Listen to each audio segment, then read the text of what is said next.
الموبايل اللي معايا ده غير لي فكرتي عن الفئة دي من الموبايلات، والحقيقة أنا عمري ما كنت استخدمت أي موبايل من الفئة دي استخدام مطول يعني، وده لقناعتي الشخصية إن هو كان لسه ما جاش وقته إن هو يبقى فعلا اختيار مناسب، وده لأنه كان بيبقى فيه تنازلات كتير قوي علشان تاخد الميزة الأساسية، وهي إنه تليفون فولدبل أو قابل للطي. كانت دايما الشاشة الخارجية بتبقى رفيعة وطويلة كده، ما تعرفش تستخدمها كأنها موبايل عادي، وعمر البطارية عادة ما بيكونش أحسن حاجة، وبتلاقي تانية واضحة قوي كده ما بين النصين بتوع الشاشة لما بتفتحها، ومشاكل كتير. بس الحقيقة ان الكلام ده كله اتغير بشكل كبير جدا لما جربت الموبايل ده، فانا حابب انقل لك تجربتي التفصيلية للأوبو فايند N5 الجديد، واحد من اقوى الموبايلات اللي جربتها في حياتي في عالم اندرويد، وحابب اقول لك ليه حاجة زي كده. فلو متحمس تعرف اكتر عن الأوبو فايند N5 تابع معايا الفيديو ده للآخر، متنساش تقول لي رأيك في الكومنتات.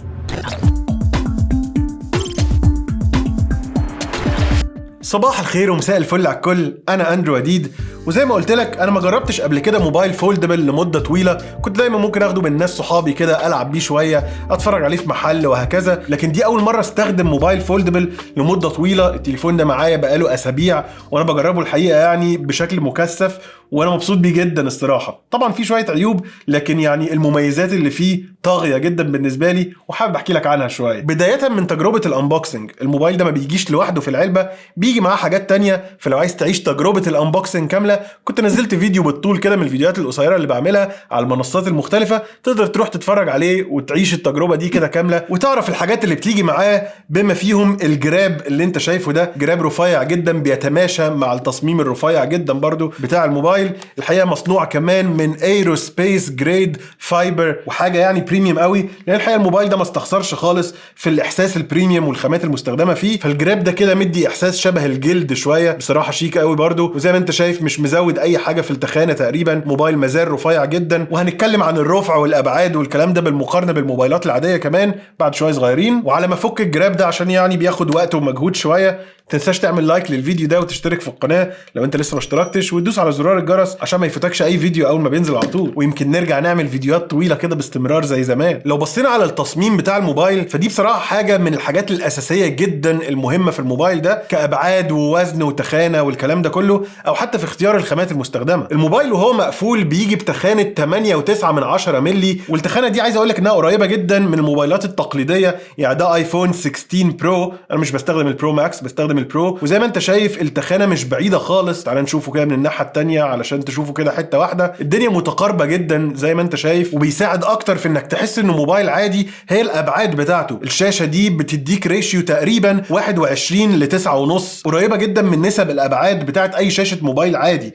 قبل كده الفولدبلز كانت الشاشه بتيجي رفيعه وطويله كده بزياده، ومش مريحه خالص انك تستخدمها، فكنت بتضطر ان انت تفتح الموبايل علشان تشوف الشاشه اللي جوه عشان هي احسن بكتير. لكن الحقيقه الموبايل ده تقدر تستخدمه عادي جدا بالشاشه الخارجيه بتاعته زيه زي اي موبايل تاني، وبالمره عندك اوبشن اضافي مهم جدا وممتع جدا، انك تقدر تفتحه وتاخد تابلت رهيب جوه بامكانيات مواصفات جباره. فزي ما قلت لك التخانه وهو مقفول 8.9 مللي، لكن وهو مفتوح كل جنب في دول التخانه بتاعته 4.2 مللي، وده ارفع فولدبل في العالم. يا دوب زي ما انت شايف مكفي فتحه اليو اس بي سي بالعافيه. وزن التليفون 229 جرام، وعشان تبقى عارف برضو يعني بالمقارنه بالموبايلات التانية، الايفون 16 برو ماكس مثلا وزنه 227 جرام، يعني ده اتقل ب 2 جرام ولا حاجه. فبرضو دي حاجه بتديك احساس الموبايل العادي جدا وانت ماسكه مقفول. الشاشات اللي موجوده هنا متغطيه بطبقه نانو كريستال جلاس، وده بيخلي الشاشه الداخليه كمان اقوى 70% من الاجيال اللي فاتت. وبمناسبه القوه، فالموبايل ده كمان مقاوم للميه بتقييم IPX6 وIPX8 وIPX9. دي حاجه انا شخصيا اول مره اشوفها في تليفون فولدبل، فانت يعني حرفيا تقدر ترمي الموبايل ده في حمام سباحه ولا حاجه ويفضل لحد عمق 1.5 متر 30 دقيقه تحت الميه من غير ما يحصل له اي مشكله. طبعا ما بقولكش تعمل كده عشان لو حصل حاجه هتزعل وتجيب ناس تزعل. اللون اللي معايا ده هو الابيض، اسمه ميستي وايت، وفي زي ريجه كده شبه الرخام شويه من ورا، شكله لطيف بصراحه مش وحش خالص. اللون التاني اللي بينزل منه اسود، اسمه كوزميك بلاك، لكن ما فيهوش النقشه اللي في الظهر دي، اسود ساده يعتبر. فانا اللون الابيض ده بصراحه عجبني جدا. الفريم اللي موجود عندك هنا داير ما يدور، مصنوع من سبيكه الومنيوم، بصراحه شيك قوي برضو، واخده كده براشد، او يعني ما هياش بتلمع قوي زي ما تكون ممسوحه بفرشه كده، فمديه شياكه. وعندك قارئ بصمه في زرار الباور اللي موجود على على الجنب هنا، وفي سويتش هنا كمان بتبدل ما بين 3 انماط او 3 مودز، الفايبريشن او الصامت او انه يبقى بصوت، واحساسه كده وانت بتنقله من مكان للتاني بصراحه بريميوم قوي كده. حتى الزرار كده زي ما يكون عليه نقشه اكسات بالرفيع، حاجه شيك بصراحه. وبعد كده عندك زراير الفوليوم فوق وتحت هنا. انا بالنسبه لي بحس ان هم فوق بزياده شويه، وانا ماسك الموبايل كده عشان اعلي لازم اروح فوق قوي علشان اعلي، لكن انا اعتقد ان هم كانوا مضطرين ان هم يزقوا الزراير دي فوق شويه في التصميم. اما بالنسبه للهنج او المفصله الاساسيه اللي في الموبايل، فهي مصنوعه من سبيكه تيتانيوم، وطبعا حاجه ديورابل وبتستحمل جدا.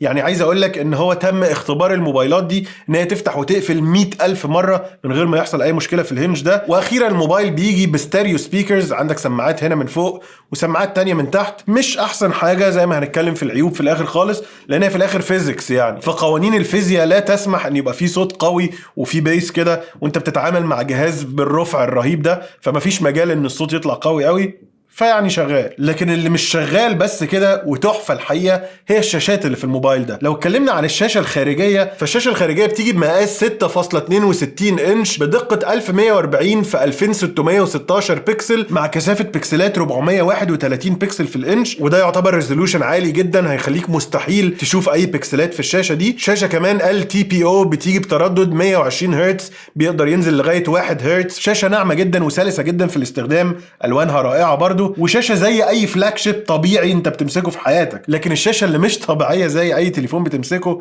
هي الشاشه الداخليه اللي في التليفون ده. شاشه عملاقه بمقاس 8.12 بوصه، مع ريزوليوشن 2248 في 2480 بكسل، وكثافه 412 بكسل بير انش، وده برضو يعتبر رقم كويس جدا. برضو بتيجي بتردد 120 هرتز، بينزل لغايه 1 هرتز وقت الاحتياج. الوانها بتوصل لمليار لون. لكن من الحاجات المميزه قوي بقى في الشاشه دي ان الكريس او الفاصل اللي ما بين النصين هنا يعتبر اقل ما يكون بالنسبه للموبايلات الفولدبل. حتى لما بتعدي ايدك عليه ما هواش محسوس قوي، ولما بتستخدم الموبايل في اي حاجه الحقيقه انت ما بتحسش بيه خالص، وبتنسى خالص فكره ان في اساسا الفاصل اللي بين النصين دول. والشاشه كمان واخده طبقه انتي ريفلكتيف كده، حسيت بيها جدا لما بيكون في مصدر اضاءه مباشر ان الانعكاسات اقل بكتير من العادي، بالرغم ان الموضوع ده جه شويه على غمقان الالوان السوداء، لكن بالنسبه لي ده احسن بكتير من ان انت تبقى شايف الانعكاسات واضحه جدا في وشك كده وبتضايقك وانت بتقلب في الموبايل. طيب تفتكر موبايل بقى بالشاشات دي والرفع الرهيب ده الامكانيات والسبيكس عامله ازاي؟ يمكن تفتكر ان هي عاديه، بس هي مش عاديه خالص. الموبايل بيجي بمعالج سناب دراجون 8 اليت الاقوى في العالم حاليا، مع رامات 16 جيجا تقدر تزودهم 12 جيجا اضافيين من الذاكره الداخليه اللي هي 512 جيجا في حاله الموبايل اللي معايا ده. والامكانيات دي طبعا بتضمن للموبايل اداء رهيب بصراحه، سواء وانت بتقلب فيه عادي كده او حتى في الالعاب، فتقدر تكون فاتح اي برنامج وتطبيق وبتقلب فيه براحتك جدا، مفيش اي مشاكل طبعا في السرعه ولا اي حاجه خالص. البراوزنج على الانترنت مريح جدا بالذات على الشاشه الداخليه، والالعاب ممتعه جدا، لان لعبه زي سابوي سيرفر مثلا تبقى قاعد بتلعبها عادي على الشاشه الصغيره، واول ما تفتح الشاشه الداخليه هتلاقي نفسك في عالم اكبر بكتير، وده بيزود جدا من حلاوه اللعبه والاستمتاع بيها. وطبعا كان لازم اجرب ببجي كمان، نفس الكلام، تقدر تبقى قاعد بتلعب زي اي موبايل طبيعي على الشاشه المستطيله، وبرده على فكره تجربه اللعب فيها كويسه جدا. لكن اول ما بتفتح الشاشه الداخليه بتلاقي نفسك في عالم اوسع واكبر، وتقدر تشوف تفاصيل احلى، ده غير انك واخد اوريدي اداء رائع جدا وانت قاعد بتلعب ببجي بالموبايل ده. طب اكيد البطاريه تعبانه بقى زي اي فولدبل، ومع الامكانيات القويه دي الحقيقه لا خالص، لان الموبايل ده بيستخدم تكنولوجي جديده من البطاريات وهي السيليكون كاربون باتريز. فعايز اقول لك الموبايل ده بالرفع ده قدروا ان هم يحطوا فيه بطاريه بسعه 5600 ملي امبير، وده رقم كبير جدا بالنسبه للموبايل فولدبل بالرفع ده. وكمان بيدعم شحن سريع بالسلك لغايه 80 واط، تشحنه بالشاحن اللي جاي معاه في العلبه كمان عادي، وشاحن وايرلس في الرفع ده بسرعه بتوصل ل 50 واط وايرلس في 4.2 ملي. انا مش متخيل عملوا ده ازاي بصراحه. الموبايل كمان فيه ريفيرس وايرلس تشارجنج، يعني انت حاطه كده على وشه تقدر تحط السماعه بتاعتك اللي بتتشحن وايرلس على ظهر الموبايل هتشحن برضو. حاجه رهيبه بصراحه. وطبعا ده اترجم في ان بطاريه الموبايل ده عمرها كويس جدا بالنسبه للفئه دي من الموبايلات، عندك لغايه 25 ساعه من الفرجه على فيديوهات مثلا. انا نفسي لما كنت بسيبه مركون كده مثلا ما بستخدموش كام يوم، كان بيفضل مثلا بعدي يومين ثلاثه والاقيه مثلا 85 90% لسه، اللي هو ازاي مش عارف. بس هي بصراحه البطاريه فيه كويسه جدا، ما وصلتش لان انا بجيب اخره خالص واشوف هيفصل بعد قد ايه، لكن من الاستخدام الطبيعي انا لقيت ان البطاريه ادائها رائع بصراحه في الموبايل ده. نيجي بقى نتكلم عن حاجه مهمه جدا بتهم اي حد وهو بيشتري تليفون، وهي الكاميرات. الموبايل ده الحقيقه الكاميرات اللي فيه كويسه اكتر مما توقعت. انت مش هتروح تشتري الموبايل ده علشان كاميراته وهي احلى كاميرات في الدنيا، في موبايلات ممكن كاميراتها تكون اعلى شويه، خاصه ان ده سعره مش قليل كتليفون. ففي كاميرات تانية في موبايلات تانية غاليه برضو ممكن تديك اداء احسن، لكن الكاميرات الحقيقه هنا ما هياش وحشه خالص. الموبايل بيجي ب5 كاميرات، عندك 3 عدسات في مجموعه الكاميرات اللي ورا، وده يعتبر يعني الكاميرا سيستم الاساسي بالتعاون مع هاسلبلاد. عندك كاميرا اساسيه 50 ميجا بكسل فيها اوبتيكال ايمج ستابلايزيشن لتثبيت الصوره، وعندك كاميرا الترا وايد 8 ميجا بكسل فيها اوتو فوكس، وكاميرا تيلي فوتو 70 ملي بدقه 50 ميجا بكسل برضو. والميزه في الكاميرا التيلي فوتو اللي هنا ان هي الماكرو كمان، انت ما بتحتاجش ان انت تلزق قوي بالكاميرا الالترا وايد وتلاقي الحاجه وهي ماكرو ديستورتد شويه او الابعاد بتاعتها كده مش طبيعيه. لا، انت بالكاميرا الزوم اللي هنا تقدر تقرب لغايه 10 سم من الحاجه وتاخد تفاصيل رهيبه جدا زي اللي انت شايفهم قدامك دول. ودي مجموعه من الصور اللي جربت اصورها بالتليفون ده في ظروف الاضاءه المختلفه، وبصراحه الاداء انا راضي عنه بشكل كبير جدا، لان زي ما انت شايف الدايناميك رينج كويس قوي، الالوان ممتازه، فيها تفاصيل وتشبع كده، بصراحه انا شفت انه كويس. وفي حاجه كمان لفتت نظري قوي في الكاميرا دي، هو ان انت لما بتعمل زوم جامد جدا جدا لدرجه ان عمرها ما هتطلع صوره كويسه، الموبايل ده بيتدخل بالذكاء الاصطناعي علشان يزود لك بقى التفاصيل ويطلع لك صوره يعني مستخدمه بشكل عادي جدا. فشايف الزرعه اللي هناك خالص دي مستحيل انها تيجي بتفاصيل، لكن لما قربت عليها جدا وصورت صوره فجاه بيحصل سحر كده وتلاقي ان في تفاصيل طلعت من العدم وبقت صوره مستخدمه. ودي حاجه يعني ممكن تعجب ناس وما تعجبش ناس، لكن الذكاء الاصطناعي هنا يعني داخل وبقوه في تظبيط الصور، خاصه لما بتعمل زوم جامد. ولما جربت اصور بالبورتريه مود اللي في الموبايل طلعت نتائج مرضيه بشكل كبير زي اللي انت شايفه قدامك ده برضو. وبالنسبه للفيديوهات فالموبايل بيصور لغايه 4K 60 فريم في الثانيه، وفي برضو تثبيت بصري للصوره. والنتائج اللي قدامك دي كلها فيديوهات 4K 30 فريم في الثانيه. انا في رايي ان النتائج معقوله جدا وتقدر تستخدمهم باي شكل كان انت عايزه، حتى لو هي مش اقوى كاميرات في العالم لكن كويسه جدا بالنسبه للفئه دي. وغير ال3 عدسات اللي ورا عندك كاميرا اماميه في الشاشه الصغيره اللي هنا، تقدر تستخدمها لو بتعمل فيديو كول مثلا او زوم ميتنج. وطبعا تقدر تستخدم كمان العدسه الاماميه اللي في الشاشه الداخليه اللي هي برضو يعني هتقوم بدور معقول في المكالمات بتاعتك. لكن لو عايز تصور نفسك سيلفي وتاخد اعلى جوده فساعتها تقدر من هنا تدوس على الزرار ده، ودلوقتي هيقول لك صور نفسك يا باشا بالكاميرا الاساسيه عادي جدا، وهتبقى شايف نفسك زي ما انت شايف كده. انا بتصور بالكاميرا الاساسيه وشايف نفسي في الشاشه اللي جنبها، وبكده تقدر تاخد اعلى جوده للسيلفيز من غير ما تكون قاعد بتتوقع هل انت في الكادر مظبوط ولا لا، عشان انت شايف نفسك في الشاشه اللي جنبها. وده ينقلنا للمميزات الاضافيه اللي انت بتاخدها وبتكسبها بفكره ان انت معاك موبايل فولدبل زي ده، زي الكاميرا اللي وريتها لك دلوقتي. في حاجات تانية بقى قويه جدا زي المالتي تاسكينج مثلا، انا عايز افتح حاجتين في نفس الوقت، فانا عايز الانترنت يبقى مفتوح في ناحيه وانستجرام مفتوح في الناحيه التانية بقلب فيه عادي جدا. ولو طلعت هتلاقي المجموعه دي موجوده زي ما هي، تقدر تدخل لها تاني. والميزه ان كل نص في دول يعتبر مقاس موبايل طبيعي جدا، فدي حاجه مريحه جدا برضو في الاستخدام وانت بتقلب. تقدر كمان تبقى بتقلب عادي على الشاشه الصغيره اللي بره، وحسيت ان في موضوع عجبك وعايز تقرا عنه اكتر بس بتمعن، فهتفتح الشاشه الداخليه هتلاقيه كمل على طول على الحاجه اللي انت كنت فاتحها وهتقراها وتشوفها بشكل اوضح. وفي تطبيقات متظبطه على الموضوع ده كويس قوي زي تطبيق الترجمه مثلا، فانت تقدر تفتح الترانسليت من هنا وتقول له عايز اعمل حوار كونفرسيشن، وبعد كده لو دوست على الزرار ده هيقول لك تمام اقلب بقى الموبايل نص قلبه كده، وساعتها هبقى انا باصص الناحيه دي على الشاشه دي وبتكلم باللغه بتاعتي، والناحيه التانية بتطلع اللغه اللي انا عايز اترجم ليها واضحه ومنطوقه وكل حاجه، واتنين قاعدين قصاد بعض بيتكلموا بلغات مختلفه، كل واحد الكلام اللي بيفهمه بيظهر على الشاشه اللي عنده. ما تنساش تتابعني علشان تشوف فيديوهات احلى عن التكنولوجيا والاختراعات. Don't forget to follow me to see better videos about technology and inventions. مثلا. وفي مميزات تانية كتير عموما في السوفت وير، وتجربه اندرويد 15 او واجهه كولر او اس 15 الحقيقه ستيبل جدا ومريحه جدا في التعامل. عندك ميزه اسمها او بلس كونكت، لو انت عايز توصل الموبايل ده اوبو واندرويد مع منظومه ابل ايكو سيستم، تقدر تنقل بينه وبين موبايل ايفون تاني ننزل عليه ابلكيشن الاو بلس كونكت ده، وتنقل حاجه شبيهه كده بالاير دروب شويه، طبعا مش بنفس سلاسه الاير دروب لكن طريقه تقدر توصل الموبايل على ماك. لو عندك ماك بوك تقدر تتحكم اساسا في الماك من الموبايل بتاعك عن طريق الاو بلس كونكت فور ماك. في ميزه اسمها اي اي لينك بوست، ودي بتقوي قدرة الموبايل على التقاط الشبكات المختلفة. لو انت في حتة يعني مقطوعة ومفيش شبكة كويسة ممكن تلاقي الموبايل ده يلقط شبكة احسن من الموبايلات التانية.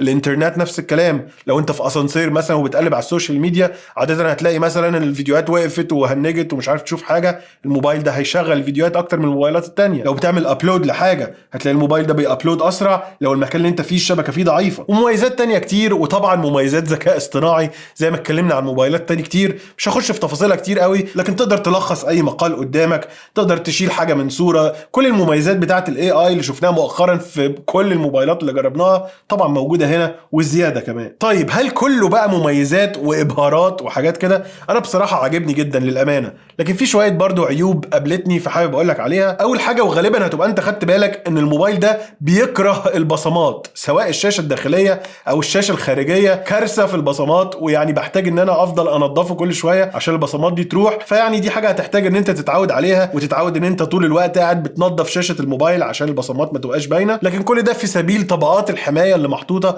على الشاشة الداخلية والخارجية، بالاضافة لموضوع الانتي ريفلكشن اللي موجود على الشاشة الداخلية ده اللي بيقلل الانعكاسات. ده الضريبة اللي بتدفعها قصاده ان البصمات بتبقى يعني بتشبك شوية في الشاشة. عيب تاني الموبايل ده ما بيجيش معاه قلم. هو في قلم ممكن تشتريه اللي هو الاوبو بان ده، تقدر تستخدمه معاه، وانا شايف ان دي هتبقى ميزة اضافية قوية جدا حتى لو ملوش مكان جوه الموبايل. لكن بصراحة كان نفسي الاقي القلم ده جاي مع الموبايل في العلبة، كان هيودي برضو التجربة في حتة احلى كمان. عيب كمان موضوع السبيكرز، زي ما قلت لك مش اقوى سماعات في الدنيا نتيجة لان الموبايل رفيع جدا، فقوانين الفيزياء لا تسمح بصوت كويس، لكن هتمشي بيه نفسك يعني. عيب كمان بالنسبة لي يمكن انت ما تلاحظوش قوي، ان الموبايل لما بيجي بتلاقي عليه ابلكيشنز كتير مفروضه عليك كده. يعني ما توقعتش ان انا الاقي كميه الابلكيشنز اللي اوريدي نازله دي على تليفون في الفئه السعريه العاليه دي. يعني اتقبل ده من تليفون ارخص شويه، لكن في حاجات بصراحه انا جربت امسحها واتمسحت عادي مفيش اي مشاكل. واخيرا تكمله على النقطه اللي فاتت، الموبايل ده مش رخيص، ده يعتبر واحد من الموبايلات الغاليه، لكن بصراحه دي حاجه مفهومه جدا في الفئه دي من الموبايلات، خاصه مع تطور التكنولوجيا القوي جدا. موبايل بسيليكون كاربون باتري والرفع الرهيب ده وامكانيات قويه جدا وشاشه خطيره والكلام ده كله بصراحه يشفع لان الموبايل ده يبقى غالي. فما تتوقعش انه يبقى تليفون رخيص، لكن انا في نظري انا شايف انه يستاهل جدا لو انت بتدور على تليفون رائد في عالم الاندرويد يقدم لك التجربه المبهره جدا دي، سواء وهو مقفول او هو مفتوح. فده تليفون لازم ان انت تحطه في الليسته القصيره جدا من الموبايلات اللي انت بتختار منهم.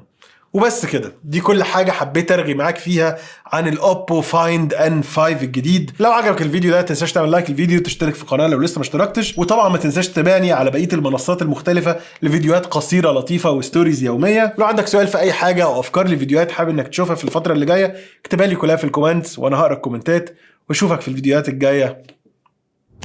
سلام.